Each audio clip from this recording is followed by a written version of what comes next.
किसी मिश्रण की चीजों को अलग अलग करने की जरूरत है कि नहीं है। जैसे अब मान लो मिश्रण में आपके पास आप चावल था, उसमें कंकड़ मिक्स थे, तो कंकड़ क्या आपके लिए जरूरी है? अब उसमें मिक्स है वो चीज, तो आपको तो उसे अलग करना पड़ेगा ना। तो कंकड़ को अलग करोगे। जैसे यहाँ पर खाने पीने की चीज दी हुई है, अब इसमें कुछ चीजें उनको खाने में पसंद है। अब जैसे आलू है, बहुत से बच्चों को जो है छीली हुई आलू की सब्जी पसंद आती है, छिलका सहित आलू की सब्जी पसंद नहीं आती है, तो वो छिलक क्या करते, छील के अलग कर देते हैं, है ना। तो कहने का मतलब मिश्रण को अलग अलग करने की, देखो यहाँ पे चावल है, चावल में क्या है, कंकड़ दिख रहे हैं ना, है ना। तो उन चीजों को अलग कर देना जरूरी हो जाता है, इसीलिए जो मिश्रण होता है उसमें से जो चीजें अलग अलग चीजें मिक्स होती है उनको अलग करना जरूरी हो जाता है, ताकि पदार्थ हमारा शुद्ध रूप में मिले। किसमें मिले? शुद्ध में मिले। अब आगे बढ़ते हैं और यहां पर देखो पृथक्करण की विधियां, किन किन विधियों से हम चीजों को अलग अलग किन किन चीजों से कर सकते हैं। जैसे अलग अलग विधियां हैं।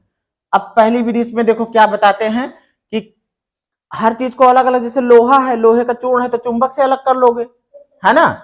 मान लीजिए पानी है, पानी में नमक घुला हुआ है, नमक अगर अलग करना है तो उसको गर्म करोगे, पानी उड़ जाएगा, तब अलग होगा, है ना।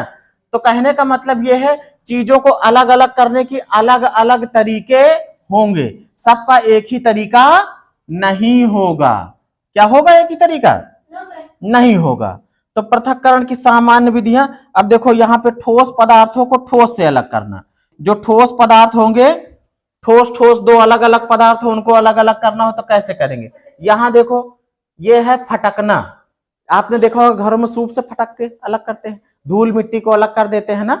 जैसे गेहूं में कंकड़ हो या धूल मिट्टी हो तो उसको ऐसे फटक देते हैं।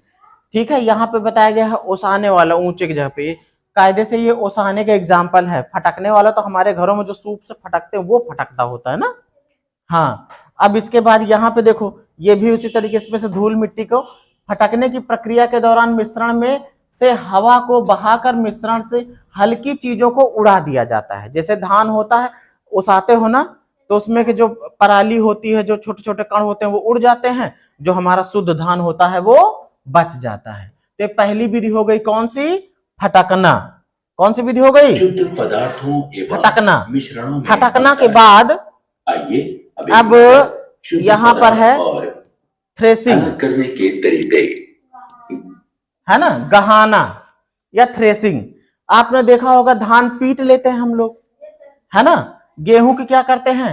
मड़ाई कर देते हैं थ्रेसर में ले जा करके। तो क्या करते हैं, फसल में से अनाज को अलग, भाई जो पैरा है वो भी एक ठोस पदार्थ है और जो धान है वो भी एक ठोस पदार्थ है। ठोस में से ठोस पदार्थ को अलग करने की ये विधि होती है कौन सी? गहाना। कौन सी? गहाना, है ना, या थ्रेसिंग समझो इसको। फिर थ्रेसिंग के बाद देखो एक और बताते हैं आपको,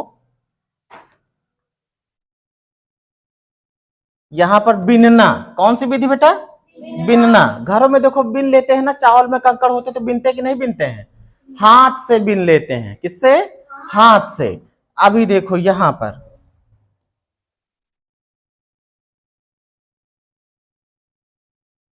ये चावल है, चावल में कंकड़ है ना, कंकड़ हाथ से बिन लिए जाते हैं ना, तो इसको क्या कहते हैं? हाथ से चुनना, है ना, या बिनना।